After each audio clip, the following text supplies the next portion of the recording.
Eh, bueno, no voy a ser muy extenso con este estudio bíblico porque, bueno, sé que muchos de ustedes vienen de su trabajo, está un poco helado, como veía ahí a la Jean con su ropa hasta el cuello. Yo también tengo un poco de frío, así que no me voy a extender mucho, pero voy a hacer un resumen en lo medular de este tema y que tiene que ver con algo que se ha estado hablando dentro de la iglesia durante esta última semana y que tiene que ver con el Espíritu Santo. Elegí este tema acerca del Espíritu Santo porque me parece algo muy relevante y además necesario. Saber quién es nuestro huésped en nuestro corazón, partiendo por el hecho de que además de habitar en nuestra vida, es el soporte sin duda que necesitamos para poder cumplir con las expectativas de Cristo en nosotros. No podemos depender de nosotros mismos para poder ser siervos en el plan de Dios, para cada uno de nosotros. Y es porque debemos conocer de qué manera nos relacionamos con el Espíritu Santo que nos acompañará a lo largo de nuestra vida. Am, elegí un Elegí un texto, texto. elegí un texto que está en Juan capítulo 16, del 4 al 15, y que me ayudará a empezar a hablar acerca de este tema. Dice lo siguiente del 4, capítulo, Juan capítulo 16, por si tienen Biblia ustedes ahí, del 4 al 15. Dice, mas os he dicho estas cosas para que cuando llegue la hora os acordéis de que ya os lo había dicho. Aquí es Jesús hablándole a sus discípulos. Esto no es lo, esto no lo dije al principio porque yo estaba con vosotros, pero ahora voy al que me envió. Y ninguno de vosotros me pregunta, ¿a dónde vas? Antes porque os he dicho estas cosas, tristeza ha llenado vuestro corazón. Pero yo os digo la verdad, os conviene que yo me vaya, porque si no me fuera, el Consolador no vendría a vosotros, mas si me fuere, os lo enviaré. Y cuando Él venga, convencerá al mundo de pecado, de justicia y de juicio. De pecado, por cuanto no creen en mí. De justicia, por cuanto voy al Padre y no me veréis más. Y de juicio, por cuanto el príncipe de este mundo ha sido ya juzgado. Aún tengo muchas cosas que deciros, pero ahora no las podéis sobrellevar. Pero cuando venga el Espíritu de verdad, Él os guiará a toda la verdad, porque no hablará por su propia cuenta, sino que hablará todo lo que oyere, y os hará saber las cosas que habrán de venir. Él me glorificará, porque tomará de lo mío y lo hará saber. Todo lo que tiene el Padre es mío, por eso dije que tomará de lo mío y lo hará saber. En este pasaje bíblico de Juan, el Señor Jesús está hablándole directamente a sus discípulos, a los más cercanos, las cosas que van a ocurrir prontamente con su persona. El Señor se está despidiendo anticipadamente de sus discípulos, porque tiene que regresar al Padre que le envió. Y también les comunica que les conviene a los discípulos que Él se vaya, porque esto promoverá el envío del Espíritu Santo, lo que provocará en la iglesia un movimiento espiritual nunca antes visto. En los versículos ya leídos 14 y 15, el Señor hace énfasis en algo muy importante, y que es la unidad que existe entre el Padre, el Hijo y el Espíritu Santo. Lo leo nuevamente. Él me glorificará, hablando del Espíritu Santo, porque tomará de lo mío y os lo hará saber. Todo lo que tiene el Padre es mío. Por eso dije que tomará de lo mío y os lo hará saber. Estos versículos, el Señor Jesús nos dice que el Espíritu Santo tomará de lo mío y nos lo hará saber, y nombra al Padre en una íntima relación con Él. Nos vale preguntarnos qué es lo que el Espíritu Santo nos dará a conocer. Sin duda que el Espíritu Santo nos revelará el Evangelio del Reino de Dios. No hay otro plan divino que el que está manifestado en la Sagrada Escritura, como el Señor mismo dijo en una oportunidad, escrito está. Hago mención a estos versículos porque de eso se trata en parte este tema, que tiene que ver con la unión que tiene el Espíritu Santo con el Padre y el Hijo. En el comienzo de la historia de la Iglesia, después que nuestro Señor Jesucristo subió al cielo y fue recibido arriba, como dice el texto en el libro de los Hechos, después de no muchos días, se cumplió la profecía que anunció nuestro Señor Jesucristo, la que leímos cuando le estaba hablando a sus discípulos. Mucho se ha hablado en estos días dentro de nuestra iglesia acerca del Espíritu Santo, como les dije de delante.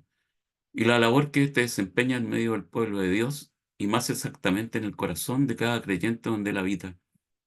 Pero es necesario que podamos conocer cada día más al Espíritu de Dios y cuál es su labor dentro de nuestra vida y en la iglesia en general. Vamos a citar varios textos en esta noche que nos hablan no solamente de su labor, sino también de su personalidad y cómo éste continúa la obra que desarrolló Cristo por medio de la cruz para nosotros los creyentes.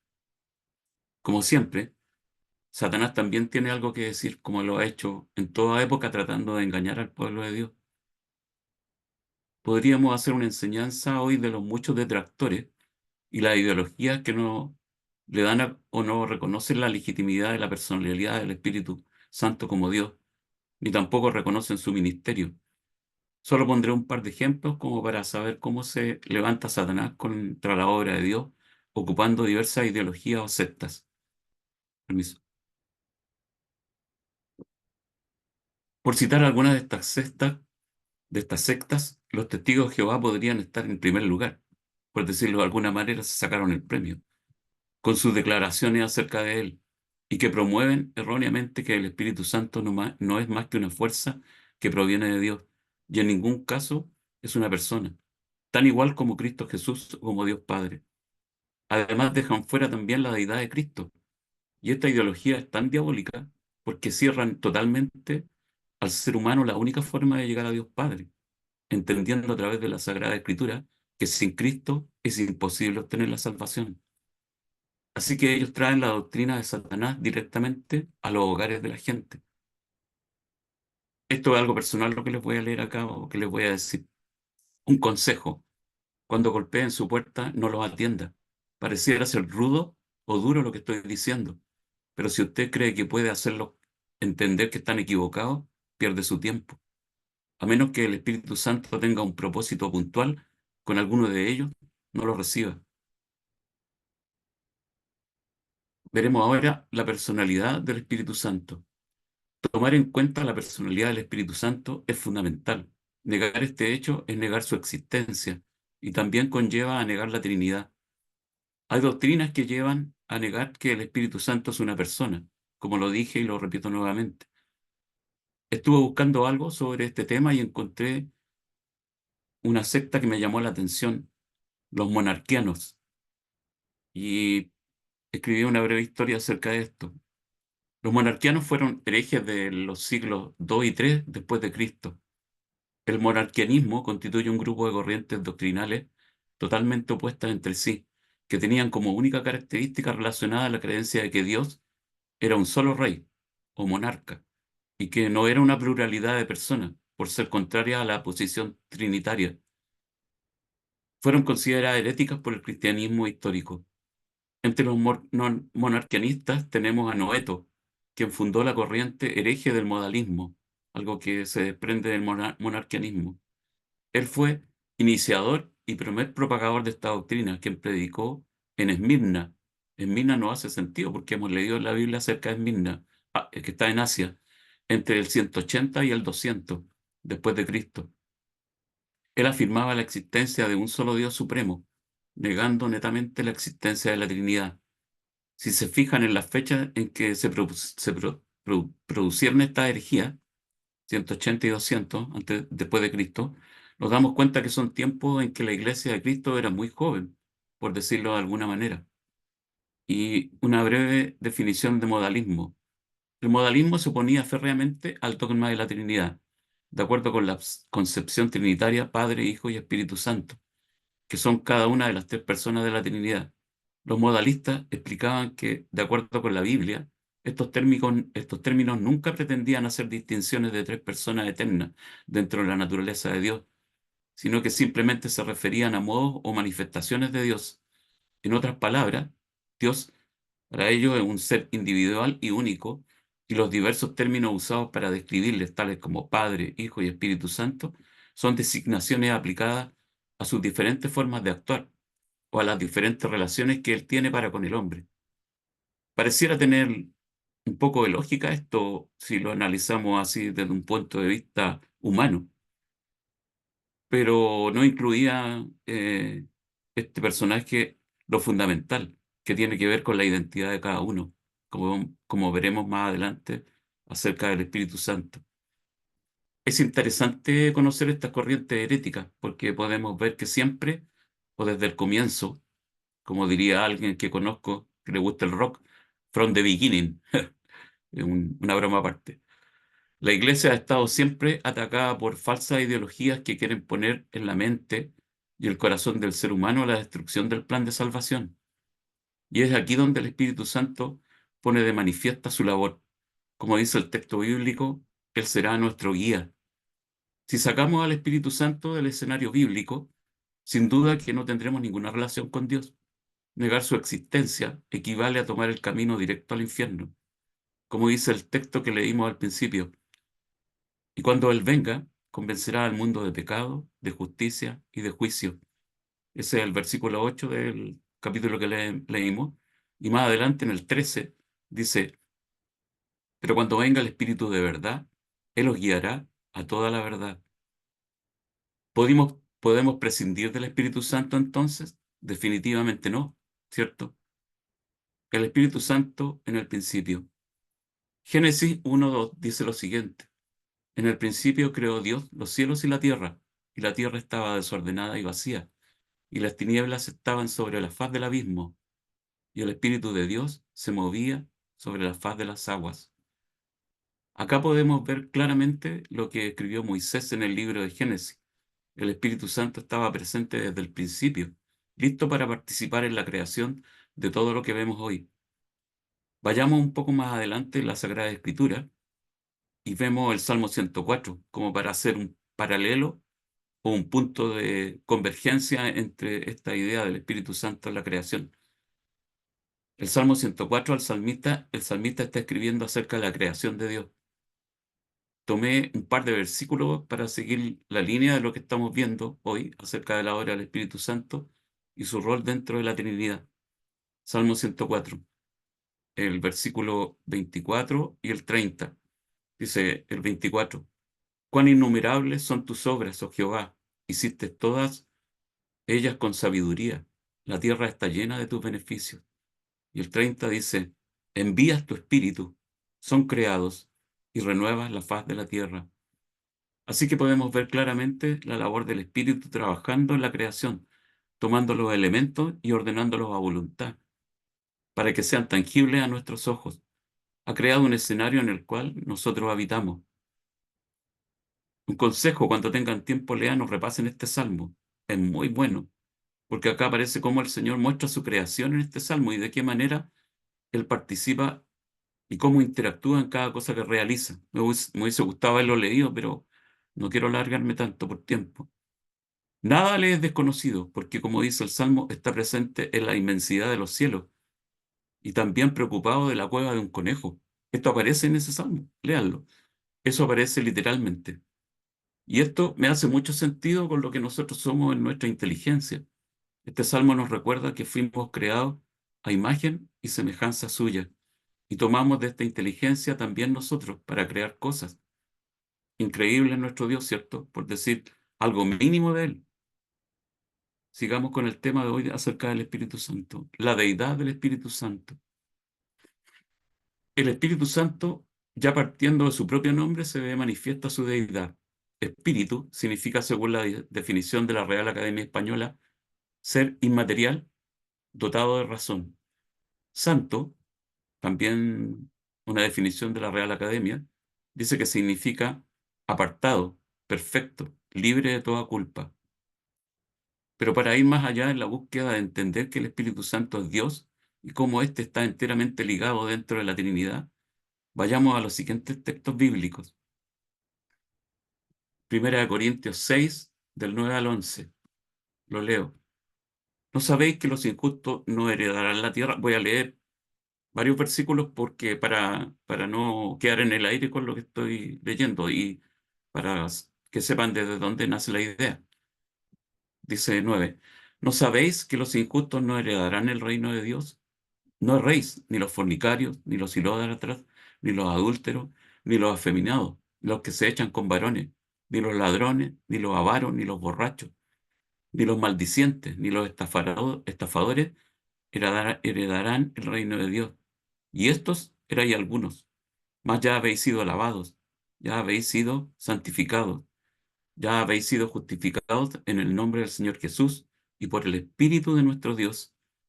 Acá el apóstol Pablo lo llama el Espíritu de nuestro Dios. Veamos otro texto, Hechos 16:7. Cuando llegaron cerca de Misia, intentaron pasar a Bitinia, pero el Espíritu de Jesús no se lo permitió. Esta traducción en el Reina Valera no dice Espíritu de Jesús, pero esta es la traducción que viene del griego de la Biblia y aparece así. Cuando llegaron cerca de Misia, intentaron pasar a Bitinia, pero el Espíritu de Jesús no se lo permitió. Acá vemos al apóstol Pablo en su segundo viaje misionero, impedido de entrar a cierto lugar a compartir el Evangelio. El autor de este libro, al parecer Lucas, lo llama el Espíritu de Jesús, validando que el Espíritu Santo es uno con Cristo el Señor. Además de estos nombres divinos con los que es mencionado el Espíritu Santo por el apóstol Pablo y el autor del libro de los Hechos, hay otros nombres que revelan que su ministerio es obra de su deidad. Romanos 8:5 nos dice lo siguiente: pues no habéis recibido el espíritu de esclavitud para estar otra vez en temor, sino que habéis recibido el espíritu de adopción, por el cual clamamos Abba Padre. Este nombre, espíritu de adopción, demuestra que su papel es de adoptarnos como hijos de Dios. Miren, leamos una parte del libro de Gálatas en el capítulo 4 que puede aclararnos también la idea de lo que somos en cuanto a la adopción y de paso resaltar la deidad del Espíritu Santo. Gálatas 4, del 4 al 6 dice lo siguiente: pero cuando vino el cumplimiento del tiempo, Dios envió a su Hijo nacido de mujer y nacido bajo la ley, hablando de Cristo, para que redimiese a los que estaban bajo la ley, a fin de que recibiésemos la adopción de hijos. Y por cuanto sois hijos, Dios envió a vuestros corazones el Espíritu de su Hijo, el cual clama, Abba Padre. Vemos entonces acá un primer paso con la venida de Jesús y la interacción que se produce entre el Padre, el Hijo y el Espíritu Santo. Primero, la redención. Estábamos muertos en delitos y pecados por cuanto la ley nos acusaba de ser infractores. Segundo paso, al redimirnos, nos adoptó como hijos suyos. Y tercer paso, ya habiendo recibido tal adopción, nos da el Espíritu de Cristo para que habite en nuestro corazón, por lo cual podemos ahora llamar Padre a Dios. Veamos ahora algunos atributos del Espíritu Santo. Eh, Voy a definir lo que significa atributo. Según la Real Academia, dice cada una de las cualidades y propiedades de un ser. Definición de atributo en el plano bíblico dice lo siguiente: cada una de las perfecciones propias de la esencia de Dios, como su omnipotencia, omnipresencia, su sabiduría, su amor, por nombrar alguno. Veamos qué aspectos o atributos divinos tiene el Espíritu Santo. Partamos por la omnisciencia. Primera de Corintios 2, del 10 al 12, nos dice lo siguiente. Este título, si lo ven en la Biblia Reina Valera, dice la revelación por el Espíritu de Dios. Y dice lo siguiente: pero Dios nos la reveló a nosotros por el Espíritu. Acá el autor está refiriéndose a la sabiduría, es que está un poco más atrás del versículo 10. Porque el Espíritu todo lo escudriña, aún lo profundo de Dios. Porque ¿quién de los hombres sabe las cosas del hombre, sino el Espíritu del hombre que está en él? Así tampoco nadie conoció las cosas de Dios, sino el Espíritu de Dios. Acá vemos la omnisciencia del Espíritu Santo, conociendo hasta lo más oculto, o sea, en otras palabras, él todo lo conoce. Otro atributo a mencionar también es la omnipresencia. Omnipresencia significa que puede estar en todo lugar. Leamos el Salmo 139, versículo 7, que nos habla de esto. Dice el versículo: ¿a dónde me iré de tu espíritu? ¿Y a dónde huiré de tu presencia? Si subiere los cielos, allí estás tú. Y si en el Seol hiciere mi estrado, he aquí, allí tú estás. Este atributo del Espíritu Santo forma parte de los atributos de Dios. Otro atributo del Espíritu Santo como deidad es la omnipotencia, porque tiene facultad para crear. como dice el texto en Job 33:4, el Espíritu de Dios me hizo, y el soplo del Omnipotente me dio vida. Sin duda que la persona del Espíritu Santo en su deidad tiene una identidad que no podemos desconocer al leer la Sagrada Escritura. Es interesante conocer cada vez más a la persona del Espíritu Santo, porque Él está habitando en nuestro corazón y es algo que a veces se nos olvida. Eh, la Biblia misma es el reflejo del plan de Dios a través del Espíritu Santo, como dice el pasaje bíblico en Segunda de Pedro 1, del 19 al 21. Tenemos también la palabra profética más segura a la cual hacéis bien en estar atentos, como una antorcha que alumbra en un lugar oscuro, hasta que el día esclarezca y el lucero de la mañana salga en vuestros corazones. Entendiendo primero esto, que ninguna profecía de la Escritura es de interpretación privada, porque nunca la profecía fue traída por voluntad humana, sino que los santos hombres de Dios hablaron siendo inspirados por el Espíritu Santo. Acá podemos ver claramente que el Espíritu Santo es quien trae el conocimiento de Dios a través de su palabra, como dijo nuestro Señor Jesús en lo que leímos más atrás, y lo leo nuevamente, en el versículo 14 del capítulo de Juan 16. Él me glorificará porque tomará de lo mío y lo hará saber.